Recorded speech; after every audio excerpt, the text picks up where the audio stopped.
감염증으로 개학이 계속 연기되고 있는데요. 더 이상 수업을 지체할 수 없어 인터넷 화상 수업에 나선 학교가 있습니다. 경기도가 도민 전체에 재난기본소득 10만 원을 지급하기로 한 데 이어 인천시는 중위소득 100% 이하 30만 가구에 재난기본소득을 지급하기로 했습니다. 선거구별 총선 후보 등록이 끝나면서 총선 대진표가 완성됐습니다. 후보들은 4월 2일부터 선거운동을 시작합니다. LG 헬로비전 지역 채널이 2020년 프로그램을 개편했습니다. 지역을 보다 가치 있게 바라보는 새로운 프로그램들을 선보입니다.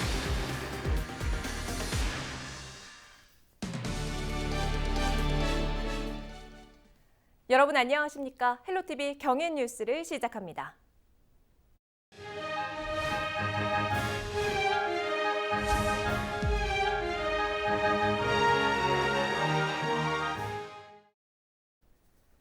(21대) 국회의원 선거 공식 후보 등록이 끝났습니다. 우여곡절이 많았던 김포 지역 총선 대진표도 확정됐는데요. 헬로티비 뉴스는 지난 26일 후보 등록 첫날 선거관리위원회를 찾았던 김포 지역 후보들의 모습을 전해드렸습니다. 본격적인 이야기에 앞서서 27일 후보 등록을 마친 나머지 김포 지역 후보들의 각오도 들어보시죠. 21대 총선 공식 후보 등록 마감일. 먼저 선거관리위원회를 찾은 건 김포갑 박진호 미래통합당 후보입니다. 후보 등록을 마친 박 후보는 지역민들에게 제대로 일하는 일꾼이 되겠다고 약속했습니다. 김포 시민 여러분, 이제는 진짜 일할 사람을 선택해 주시면 감사하겠습니다. 김포에 잠시 머물렀다 가는 철새나 뜨내기가 아닌 정말 김포를 위해서 일할 수 있는 사람이 누군지 정말 잘 판단해 주시면 저 박진호가 반드시 승리로 보답드리겠습니다. 김포을 박채순 민생당 후보는 마감 4시간 전 선거관리위원회를 찾았습니다. 김포 총선 후보들 가운데 마지막으로 등록을 마친 박 후보는 특정 정당의 독주를 막고 김포 발전에 이바지하겠다는 각오입니다. 이 1당과 2당의 그 사이에서 어디 갈 데를 모르고 있는 여러 주민들, 유권자들이 제3대안으로 확실하게 자기매김해서 우리 김포를 발전시키고 시민을 행복하게 하겠다는 말씀을 드리고 싶습니다. 지난 이틀 동안 김포시 선거관리위원회 후보 등록을 마친 지역 총선 후보는 모두 8명. 김포갑과 김포을 두 지역구 각각 4명의 후보가 21대 국회 입성을 두고 맞붙습니다. 헬로티비 뉴스 이세진입니다. 네, 이어서 이세진 기자와 김포 선거판을 자세히 짚어보겠습니다. 이 기자, 이제 공식 후보 등록이 끝이 났는데요. 네. 총선을 앞두고 본선에 뛰어든 김포 지역 후보는 총 8명인 거죠? 네, 맞습니다. 앞서 후보 등록 첫날인 26일에 김포갑에서 3명, 그리고 김포을에서도 3명의 후보가 등록을 마쳤었죠. 이튿날이자 마감일인 27일에는 첫날 등록을 하지 못한 후보 2명이 선관위를 찾았습니다. 네. 모두 8명이 최종 후보가 돼서 출발점에 선 건데요. 본선 전부터 사실 김포 선거구의 경우 그 일부 당에서 공천을 두고 또 잡음이 있지 않았습니까? 네. 하지만 후보 등록 전에 경선과 공천을 거쳐서 후보가 확정이 되면서 공식 후보 등록에는 큰 이변은 없었습니다. 네, 이렇게 후보 등록이 끝나면서 후보군의 대진표도 완성이 됐습니다. 선거구별로 정리를 한번 해볼까요? 네, 먼저 김포갑부터 보겠습니다. 김포갑의 경우 본선 후보로 뛰게 된 후보가 모두 4명입니다. 자세히 좀 설명을 드리면요. 더불어민주당 김주영 후보가 있고요. 미래통합당에서는 박진호 후보가 이름을 올렸습니다. 국가혁명배당금당에서는 조성진 후보가, 그리고 무소속 유영록 후보도 본 후보로 뛰게 됩니다. 김포갑은 민주당 공천 이후에 후폭풍이 있었는데요. 네. 더불어민주당으로 예비후보 등록을 했던 유영록 후보가 탈당을 하고 무소속으로 끝까지 뛰게 됐고요. 나머지 3 후보는 더불어민주당과 미래통합당 그리고 국가혁명배당금당에서 각각 공천을 받아서 일찌감치 본선거를 준비를 해왔습니다. 네. 다만 당초 민생당으로 예비후보 등록을 했던 하금성 예비후보는 공천을 확정받지 못했습니다. 네, 김포갑의 4명의 후보 살펴봤고요. 이번에는 김포을 지역구로 가보죠. 네, 김포을 지역구도 4명의 후보군이 본선에 이름을 올렸습니다. 먼저 더불어민주당 박상혁 후보에 이어서 미래통합당 홍철호 후보가 있고요. 민생당의 박채순 후보, 그리고 국가혁명배당금당에는 이상훈 후보가 있습니다. 4명의 후보 모두 공천 과정을 거쳐서 후보 자격을 얻으면서 무리 없이 본선을 준비해 왔습니다. 네. 다만 민생당 박채순 후보의 경우 일찌감치 공천을 받아놓고도 후보 등록은 후보들 가운데 가장 늦었는데요. 네. 공천 이후 그 내분을 겪고 있는 중앙당 사정 때문에 후보 등록에 신중했던 것으로 보입니다만 이변 없이 본선 후보 한 명으로 뛰게 됐습니다. 그렇군요. 이렇게 후보군을 쭉 살펴봤는데 사실 이 코로나19 여파 때문에 이번 총선 사실상 이 깜깜이 선거가 굉장히 우려되고 있지요. 네. 자, 이번 총선을 앞두고 김포 지역 내에서 주요 관전 포인트가 될 부분은 어떻게 보십니까? 네, 먼저 김포 갑 지역의 경우 현역이 자리를 비우면서 무주공산이 된 지역구의 새 인물이 누가 되느냐가 가장 큰 관전 포인트가 되겠고요. 네. 김포 을 지역의 경우는 3선 도전에 나서는 현역이 자리를 지키느냐 아니면 새 인물이 21대 국회에 입성하느냐가 될 것 같습니다. 네. 두 지역구 모두 신도시와 원도심이 섞여 있고 서울로 출퇴근하는 시민들이 많기 때문에 교통이나 도시 인프라에 대한 지역민들의 관심이 매우 높습니다. 네. 그리고 인구도 계속해서 늘어나는 데다 김포 시민들의 평균 나이가 39세거든요. 굉장히 높네요. 네, 때문에 교육이나 도시 개발, 환경에 대한 관심도도 아주 높습니다. 네. 또 도시뿐만 아니라 농촌과 어촌, 접경 지역까지 공존을 하고 있기 때문에 지역민들이 종사하는 분야도 굉장히 다양하거든요. 네. 그렇기 때문에 복잡하게 얽혀 있는 이 지역민들의 표심을 어떻게 끌어오느냐, 그리고 해묵은 현안에 대해서 어떤 차별화된 공약을 내놓느냐가 이번 총선에서 이기는 핵심이 될 것 같습니다. 네, 잘 들었습니다. 이세진 기자였습니다. 김포 시민들이 옛날부터 보수적이거든요. 외부 사람들 배격을 많이 해. 그리고 이제 요즘 신도시 들어서고 이랬으니까 사람들 인식도 많이 바뀌었죠, 유권자들. 그러니까 좀 김포를 위해서 이선화만한 국회의원이 아니고 이 사람이 국회의원이 있구나. 좀 더 나아가는 큰 기대는 안 하더라도 조금 이 사람이 우리 김포를 위해서 일하는구나 이런 사람이 좋을 것 같아요.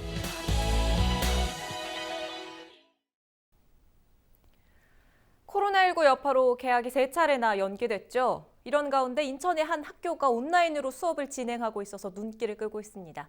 이재필 기자가 인천외고 화상 수업 현장에 다녀왔습니다.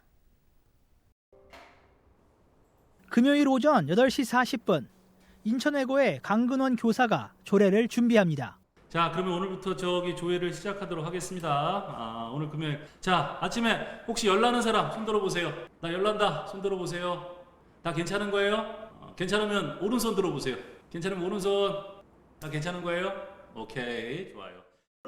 온라인으로 출석한 학생들. 수업에 필요한 질문도 온라인으로 주고받습니다. 자습 아직 안 정해졌나요? 어디서 하는지? 자습은 교실에서 할 예정입니다. 각자 교실에. 예, 자기 반 교실에서 할 예정입니다. 조례가 끝나고 시작된 1교시. 교사의 수업이 시작됩니다. 네. 우리 수책에 맞아요. 복수수 은혜 학생 역시 오늘도 대답 열심히 해주고 있어요. 그 수체계를 확장하는 거에 대해서 얘기를 하고 있었는데요. 인천외고의 화상 수업 상황입니다. 인천외고는 지난 2일부터 화상 수업을 진행하고 있습니다. 1교시부터 4교시까지 국어와 수학 등 시간표대로 운영됩니다. 인천외고는 입학식도 온라인으로 열었습니다. 코로나19의 여파로 개학이 연기될 것을 대비해 2월 말 화상 수업 시스템 구축을 추진한 겁니다. 예전에 그 사스와 메르스 사태를 우리가 겪었지 않습니까? 그 상황에 휴업과 이 혼란의 상황이 계속 지속이 되겠다라고 하는 그 의견을 가지고 선생님들의 그 헌신과 노력의 결과로서 시작이 되게 된 동기가 됐어요. 교육부는 상황에 따라 온라인 개학도 검토하겠다고 밝힌 바 있습니다. 코로나19가 정규 교육 시스템에도 영향을 미치고 있습니다. 헬로티비 뉴스 이재필입니다. 한 주간의 경기도 소식을 정리해드리는 주간 경기도 시간입니다. 경기도가 코로나19로 침체된 지역 경제를 살리기 위해 도민 한 명당 10만 원씩 재난 기본소득을 지급하기로 했습니다. 한 주간 경기도 김호 기자가 정리했습니다. 경기도가 코로나19로 고사위기에 빠진 지역 경제를 살리기 위해 도민 1인당 10만 원의 재난 기본소득을 지급합니다. 지급 대상은 경기도에 주소를 둔 주민이며 지역 상권을 살리기 위해 지급일로부터 3개월이 지나면 소멸하는 지역 화폐로 지급됩니다. 지원 규모는 1,326만여 명에게 1조 3,600억 원이 지급되며 경기도는 재난관리기금과 재해구호기금, 지역개발기금 등으로 자원을 확보했습니다. 경기연구원은 이번 재난기본소득 지급을 통해 생산 유발 효과는 1조 1,235억 원, 부가가치 유발 효과는 6,223억 원, 취업 유발 효과는 5,629명이 기대된다고 밝혔습니다. 코로나19 감염 확산을 막기 위해 경기도가 학원과 교습소를 대상으로 밀접 이용 제한 행정명령을 내렸습니다.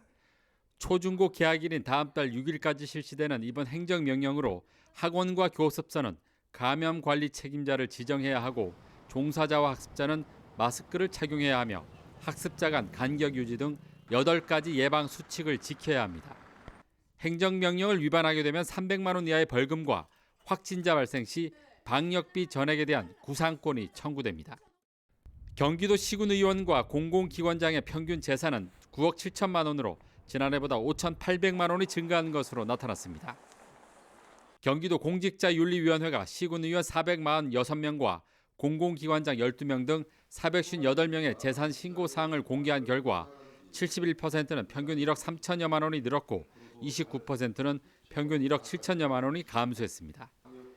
재산 총액이 가장 많은 공직자는 112억 7천여만 원을 신고한 남양주시의회 김지훈 의원이었으며 공공기관장 가운데는 경기연구원 이한주 원장이 50억 5,622만 원으로 최고 자산을 기록했습니다. 또 재산 총액이 가장 낮은 공직자는 수원시의회 박태원 의원으로 마이너스 6억 8천여만 원을 신고했으며 지난해 비해 재산이 가장 많이 감소한 공직자는 부천시의회 광내경 의원으로 21억 8천여만 원이 감소했다고 신고했습니다. 경기도가 소상공인들의 경쟁력 강화를 위해 올해 100개의 새로운 골목상권 공동체를 구성하는 조직화 사업을 실시합니다.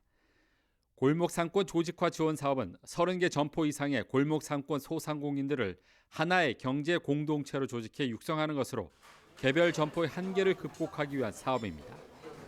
도는 전담 매니저를 통해 상권 분석과 컨설팅을 도와주고 상권 한 곳당 1,400만 원 이내에서 캐릭터 개발 등 공동 마케팅과 환경 개선 사업비를 지원하게 됩니다. 참여 대상은 30개 이상 점포를 갖춘 상권이면 가능하고 오는 6월까지 모두 4차례에 걸쳐 신청을 받게 됩니다. 헬로티비 뉴스 김호입니다. 코로나19 여파로 무너진 민생 경제 회복을 위해 정부가 재난 기본소득 지원을 검토하고 있습니다. 이와 별도로 지자체들도 다양한 형태의 지원 방안을 찾고 있는데요. 재난 기본소득이 경제 활성화를 위한 해결책이라는 주장과 현금 퍼주기라는 주장이 맞서고 있습니다. 시민들은 어떻게 생각하고 있을까요? 표영민 기자입니다. 코로나19 영향으로 소비 심리가 크게 위축되면서 민생 경제 타격이 현실화되고 있습니다. 이러한 상황에서 정부는 위축된 경기를 살리기 위해 모든 국민들에게 일정 금액을 지원하는 재난기본소득 도입을 검토하고 있습니다. 당장 생계가 걱정인 시민들은 재난기본소득의 도입이 큰 도움이 될 것으로 기대했습니다. 상황이 지금 좀 더 불경기라서 어려우니까 우선은 나중에 돌려주더라도 우선은 받았으면 하는 생각입니다. 전국적인 일이지만 우리 서산이 또 특히 좀 심했는데 참 가뭄의 단비 같은 그 적은 돈이 아닙니다. 100만 원이라는 적은 돈이 아닌데 거의 다 피해를 봤기 때문에 그 월급 그 상한선을 좀 높여서라도 많은 분들이 혜택을 보게 그래 정책을 폈으면 좋겠습니다. 하지만 재난기본소득 지원이 현금 퍼주기식 땜질 처방에 불과하다는 의견도 만만치 않습니다. 이런 것도 나중에 이제 또 나중에 세금으로 다 갚아 나갈 거잖아요. 그러면 우리는 뭐 이제 어느 정도 이제 뭐 연금 타는 입장이라서 그렇지만 젊은 세대들이 이제 힘들지 그만큼. 장기적인 대책을 해주셔야 좋은 거지 단발성으로 뭐 1인당 얼마씩 준다든지 그런 대책은 조금 미흡하지 않나. 좀 그렇게 생각하고 있어요. 그냥. 딱 아무리 조금이라도 너도 나도 하다 보면 그게 많아지지 작아질 일은 없어요. 그래서 저는 그런 돈은 안 써야 되겠다는 결심. 아무것도 없는 나라에서 너무 많이 줄 수는 없잖아. 주는 건 많으면 다 주면 다 좋지. 찬반 의견이 팽팽히 맞선 가운데 코로나19로 인해 경제적 피해를 입은 대상을 선별적으로 지원하자는 주장도 나오고 있습니다. 자영업자들은 피해를 본 만큼, 손실을 본 만큼 좀 어느 정도 측정을 해서 보전을 해줬으면 하는 바람이고, 근로자는 좀 차상위 계층, 그러니까 저소득층한테는 지원을 많이 하고, 그리고 좀 소득이 많으신 분들한테는 좀 적게, 그렇게 좀 단계별로 그렇게 했으면 좋겠습니다. 근데 실질적인 임대료 그거를 더 해줬으면 좋지 않냐 그런 생각은 하고 있습니다. 근데 전국 최초로 경기도가 전 도민에게 1인당 10만 원을 재난기본소득으로 지급하기로 결정한 가운데 재난기본소득을 바라보는 시민들의 다양한 의견을 반영해 빠르게 공론화하는 과정이 절실해 보입니다. 헬로티비 뉴스 표영민입니다. 지방 분권 시대, 우리 지역 콘텐츠에 대한 관심이 높습니다. 그동안 지역 주민들의 눈과 귀가 되어왔던 LG 헬로비전 지역 채널이 제2의 개국을 선언하고 나섰는데요. 생동감 넘치는 지역 뉴스와 지역의 보탬이 되는 예능 프로그램으로 시청자들의 눈길을 사로잡을 계획입니다. 주요 개편 내용을 이윤종 기자가 정리했습니다. LG 헬로비전 지역 채널이 새롭게 달라집니다. 먼저 헬로티비 뉴스는 시청자가 만드는 뉴스를 목표로 주민 참여를 확대합니다. 사건 사고부터 지역 미담까지 제보 범위를 넓히는 한편 매일 다양한 지역 인사들을 연결해 우리 동네 소소한 이야기부터 주요 이슈 현장까지 생동감 넘치는 소식들을 전달할 계획입니다. 지역의 해묵은 이슈 현안을 풀어보는 시사 토크쇼 기자회견을 신규 런칭하는 등 보도 제작량도 늘어납니다. 주요 재난 발생 시 대응 가능한 재난방송 프로세스를 고도화하는 한편 4.15 총선을 앞두고 가장 많은 후보자 정보 제공을 목표로 지역 밀착형 선거 방송도 준비 중입니다.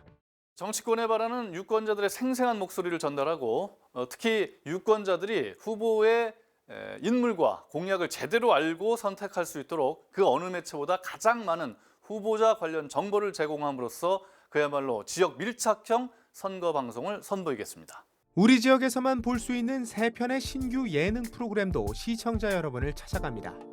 지역 특산물로 차리는 지역밥상, 이원일 셰프가 진행하는 셰프의 팔도밥상과 김도영 씨와 함께 떠나는 숨겨진 지역 명소 낭만읍 고양리, 우리 지역의 문화 공연을 안방에서 즐기는 콘서트 프로그램도 선보일 예정입니다. 특히 지역 특산물로 차린 밥상을 도시락 형태로 지역 내 취약계층에 전달하거나 문화소외 지역 주민들에게 콘서트 관람 혜택을 제공하는 등 사회적 책임도 다할 계획입니다. 이번 헬로비전의 제2개국 프로그램 구성은 지역민들에게 더욱더 다가가기 위해서 우리 지역의 다양한 맛과 고향의 향수, 재미와 감동을 모두 전할 수 있는 프로그램으로 구성하였습니다. 시청자 여러분들의 많은 사랑과 관심 부탁드립니다. 제2개국을 앞두고 있는 LG 헬로비전 지역 채널. 중앙과는 차별화된 우리 지역 콘텐츠에 세간의 관심이 쏠리고 있습니다. 안녕하세요, 강남입니다. LG 헬로비전 개국을 진심으로 축하드립니다. 강남이도 항상 응원하겠습니다. 다 같이 파이팅입니다. 지역의 맛과 멋을 찾아 떠나는 힐링 요리 예능 셰프의 팔도밥상 매주 수요일 오후 5시 반에 방송됩니다.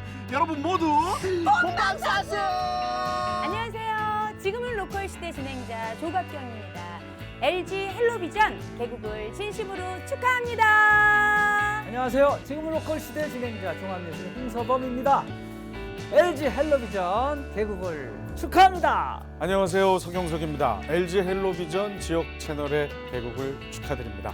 저도 애시청자의 한 사람으로서 앞으로도 더욱 재미있고 유익한 프로그램 많이 만들어 주시기를 응원합니다. LG 헬로비전 화이팅!